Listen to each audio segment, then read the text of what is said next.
Kerala Blasters Indian ഫുട്ബോളിൻ്റെ ചരിത്രത്തിലെ ഏറ്റവും മികച്ചൊരു മത്സരമാണ് ഇപ്പോൾ കളിച്ച് പൂർത്തീകരിച്ചിട്ടുള്ളത്. പ്രത്യേകിച്ച് കേരള ബ്ലാസ്റ്റേഴ്സിൻ്റെ ചരിത്രത്തിലെ തന്നെ ഏറ്റവും കൂടുതൽ ഗോളുകൾ കണ്ട മത്സരമാണ് ഇന്ന് ബ്ലാസ്റ്റേഴ്സ് കളിച്ചു പൂർത്തിയാക്കിയത്. ഏതായാലും കേരള ബ്ലാസ്റ്റേഴ്സും മുംബൈ സിറ്റി എഫ് സിയും തമ്മിലുള്ള മത്സരം അവസാനിച്ചിരിക്കുകയാണ്. മുംബൈ സിറ്റി എഫ് സിയെ സംബന്ധിച്ചിടത്തോളം അവിടെ റിസർവ് ടീമായിരുന്നെങ്കിൽ പോലും കേരള ബ്ലാസ്റ്റേഴ്സ് അടിച്ചു കൂട്ടിയ ഗോളുകളുടെ എണ്ണം ഒരുപാട് തന്നെയുണ്ട്.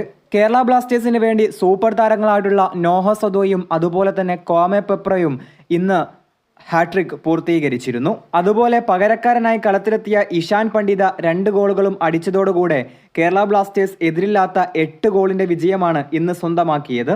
ആദ്യ 2 ഗോളുകൾ അടിച്ചതിനു ശേഷം വയനാടിന് വേണ്ടിയിട്ടുള്ള ഗോൾ സമർപ്പണമാണ് കേരള ബ്ലാസ്റ്റേഴ്സ് നടത്തിയിരുന്നത്. ഏതായാലും ഇന്നത്തെ മത്സരത്തിൽ കേരള ബ്ലാസ്റ്റേഴ്സിനെ സംബന്ധിച്ചിടത്തോളം മികച്ച വിജയം തന്നെ നേടാൻ കഴിഞ്ഞു.